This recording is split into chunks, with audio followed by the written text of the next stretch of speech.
اعوذ باللہ من الشیطان الرجیم بسم اللہ الرحمن الرحیم۔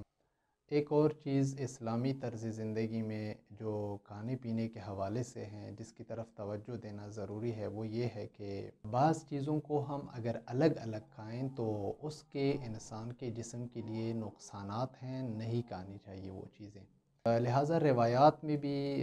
یہ موجود ہے۔ مثلاً ایک روایت ہے، پیغمبر اکرم صلی اللہ علیہ وآلہ وسلم سے فرماتے ہیں کہ الجبن داء،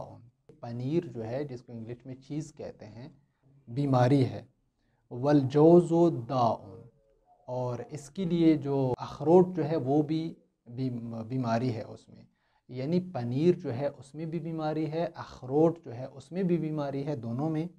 فَإِذَا اجْتَمَعَ مَعًا صَارَ دَوَاءً،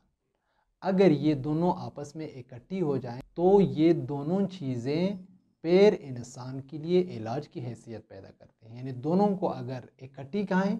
تو یہ انسان کے لیے مفید ہے، لیکن اگر الگ الگ کھائیں تو الگ الگ کھانے کی وجہ سے انسان کے لیے یہ دونوں چیزیں مضر ہیں۔ جس طرح اخروٹ کے بارے میں ہے کہ اخروٹ جو ہے جب انسان الگ کھائیں تو انسان کے جسم میں اگر کہیں پہ بھی زخم ہے تو اس زخم کو تحریک کرتا ہے اور وہ زخم دوبارہ تازہ ہو جاتا ہے۔ اور اسی طرح پنیر جو ہے وہ جب انسان الگ کھائے تو وہ سرد ہے، ٹھنڈا ہے، اس ٹھنڈے پن کی وجہ سے وہ انسان کے جسم میں ٹھنڈا پن زیادہ پیدا ہو جاتا ہے اور اس کی وجہ سے انسان کو نیند زیادہ آ جاتی ہے، اور اسی طرح سردی غالب ہو جاتی ہے، مثلا زیادہ پیشاب آنا، یہ مختلف مسائل انسان کے لیے پیدا ہو جاتے ہیں۔ یہ تجربیات ہیں مختلف جو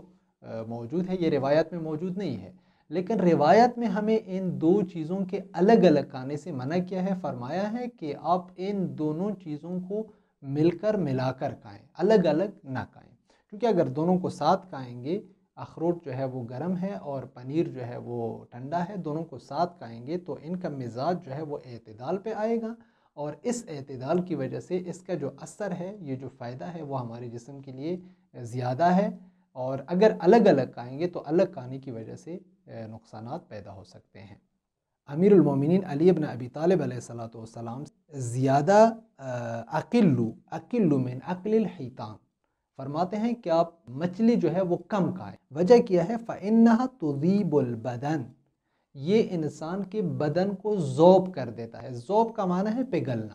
یعنی انسان کے جسم کو پگھلاتا ہے۔ اس کے دو معنی ہم کر سکتے ہیں۔ ایک معنی ہم یہ کر سکتے ہیں کہ انسان کے جسم کے اندر جو چربی ہے اس چربی کو پگھلا دیتا ہے، اور ایک دوسرا معنی بھی کہ نہیں، انسان کے پورے بدن کو گوشت، پوست، ہڈی سب کچھ پہ غالب آ جاتا ہے، اور اس کی وجہ سے اس کے لیے مسائل پیدا ہو سکتے ہیں۔ ظاہراً جو معنی سمجھ میں آتا ہے وہ یہ ہے کہ انسان کی جو چربی ہے، اضافی چربی، اس کو پگھلا دیتا ہے، یعنی پگھلانے کا جب معنی آتا ہے تو کوئی چیز اندر ہے جس کو پگھلائی جا سکے، تو اس کی طرف ظاہراً اشارہ ہے۔ اسی وجہ سے جو لوگ موٹاپے کے شکار ہوتے ہیں ان کے لیے ایک علاج جو ہے وہ زیادہ مچھلی کھانا ہے، یعنی عام لوگوں کے لیے زیادہ مچھلی کھانے سے امیر المومنین علیہ السلام نے منع فرمایا ہے، لیکن وہ لوگ کے جو موٹاپے کے شکار ہے اگر وہ کھانے میں زیادہ شامل کریں، یہ جو وہ ہے فارمی مچھلی ہے وہ مراد نہیں ہے، وہ مچھلی کے جو دریائی اور سمندری مچھلی ہے جو بالکل طبیعی اور نیچرل طریقے سے ان کا نشو و نما ہو گیا ہے، تو اس کا کھانا جو ہے وہ انسان کے موٹاپے کو ختم کر دیتا ہے۔ زیادہ مچھلی ہم کھائیں تو اس کی وجہ سے ہمارے جسم کی چربیاں جو ہے وہ ذوب ہو جاتی ہیں، پگھل جاتی ہیں۔ ایک اور چیز وَتُكْثِرُ الْبَلْغَمَ، انسان کے جسم میں بلغم کی مقدار جو ہے وہ بڑھ جاتی ہے۔ انسان کے جو ریشہ ہوتا ہے جو انسان کے بدن میں مغز میں بنتا ہے وہ یا سینے سے آتا ہے، تو وہ انسان کے جسم میں زیادہ ہو جاتا ہے، اور بلغم کی وجہ سے اکثر بیماریاں انسان کے جسم میں پیدا ہو جاتی ہیں۔ اور ایک اور چیز جو ہے وَتُغَلِّظُ النَّفَسَ، اور انسان کی جو سانس لینا جو ہے، سانس لینے میں ان کو مشقت ہو جاتی ہے، لہٰذا بعض لوگ جو آسما کے مریض کے شکار ہیں، تنگی نفس ہے ان کو ہم مچھلی سے منع کرتے ہیں، یعنی اب ان کو کہتے ہیں کہ آپ مچھلی نہ کھائیں، انڈا نہ کھائیں، چونکہ یہ دونوں چیزیں اس بیماری کے لیے نقصان دہ ہے، اس کی وجہ سے وہ بیماری بھی ممکن ہے اگر جو لوگ زیادہ کھائیں اس کی وجہ سے ان کی یہ بیماری بھی پیدا ہو جائے، یہ بھی امکان ہے۔ لہٰذا امیر المومنین علیہ السلام نے اس کو اس مبارک حدیث میں منع فرمایا ہے۔ امام رضا علیہ الصلوۃ والسلام سے وہ فرماتے ہیں مداومۃ اکل البیض یعرض منہ الکلف فی الوجہ۔ امام رضا علیہ السلام فرماتے ہیں کہ زیادہ انڈے کھانا یعنی مداومت کے ساتھ یہ انسان کے جو چہرہ ہے، انسان کا جو جسم ہے، اس کے اوپر جو داغ بن جاتے ہیں مختلف، جو انسان کے چہرے کو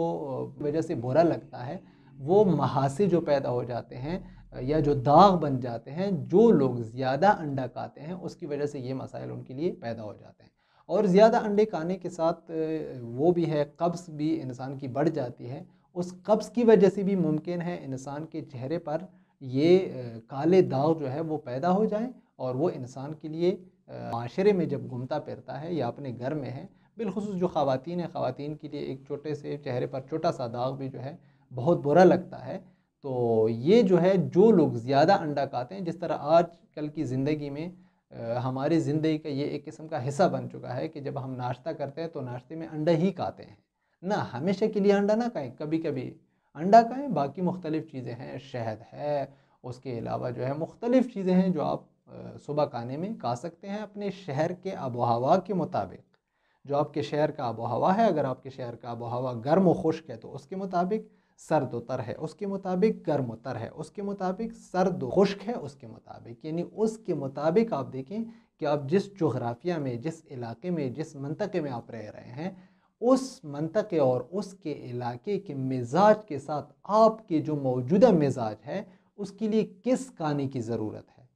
اور اس کھانے کو اگر آپ کھائیں گے تو اس کی وجہ سے آپ کی سلامتی محفوظ رہے گی۔ امام رضا علیہ الصلوۃ والسلام فرماتے ہیں کہ الاکثار فی اکل اللحوم الوحش والبقر یورث تییس العقل یا تبییس العقل۔ فرماتے ہیں امام علیہ السلام کہ الاکثار من اکل لحوم الوحش، جو وحشی حیوانات ہوتے ہیں، جو حلال گوشت ہیں، یعنی جو پہاڑوں میں ہوتے ہیں حلال گوشت حیوانات ہیں، ان کا زیادہ، ان کے گوشت کا زیادہ کھانا، اور اسی طرح گائے کے گوشت کا زیادہ کھانا، اس کی وجہ سے کیا ہو جاتا ہے، یہ انسان کی عقل کی کمی کا سبب بن جاتا ہے۔ آپ دیکھ رہے ہیں کہ آج کل بہت زیادہ لوگ، بہت زیادہ بچے، بہت زیادہ خواتین، بہت زیادہ طالب علم، بہت زیادہ اسٹوڈنٹس، وہ جو ہے وہ حافظی کی کمی کے مرض میں مبتلا ہے۔ اس کے دو معنی ہے، یہ حافظی کی کمی کی طرف اشارہ ہے، یعنی حافظہ انسان کا وہ ہو جاتا ہے، کمزور ہو جاتا ہے، یا اگر عقل کا معنی ہم تفکر لے لیں، یعنی انسان کی فکر کرنے کی جو طاقت ہے، انسان کی سوچنے کی جو طاقت ہے، جس کے ساتھ انسان مختلف مسائل، مختلف مشکلات، مختلف امور جو ہے جس کی تجزیہ اور تحلیل کرتا ہے، اگر وہ مراد لے لے عقل سے تو وہ بھی اس کے ساتھ کیا ہو جاتا ہے، کمزور ہو جاتا ہے۔ یعنی یا حافظہ ہے یا عقل ہے، جو بھی ہے دونوں کی طرف ہم کہہ سکتے ہیں۔ اور اسی طرح وتحییر الفہم، انسان کے جو فہم ہے اس کو کیا کہتے ہیں، حیران کر دیتا ہے، انسان سرگردانی کا شکار ہو جاتا ہے۔ کبھی کبھی ہو جاتا ہے انسان کا جو تمرکز ہے مختلف چیزوں کی طرف، توجہ جو ہے وہ توجہ محفوظ نہیں ہوتا ہے، اس کے مختلف وجوہات ہو سکتی ہیں، لیکن ایک وجہ اس کی یہ ہے کہ جو لوگ زیادہ جو وحشی حیوانات ہیں، اور اسی طرح جو گائے ہے، اس کے گوشت کے کھانے کی وجہ سے بھی یہ مسئلہ پیدا ہو سکتا ہے۔ وَتَلَبُّدُ الذِّهْنَ وَكَثْرَةِ النِّسْيَانِ، اور اسی طرح جو ہے وہ انسان کی جو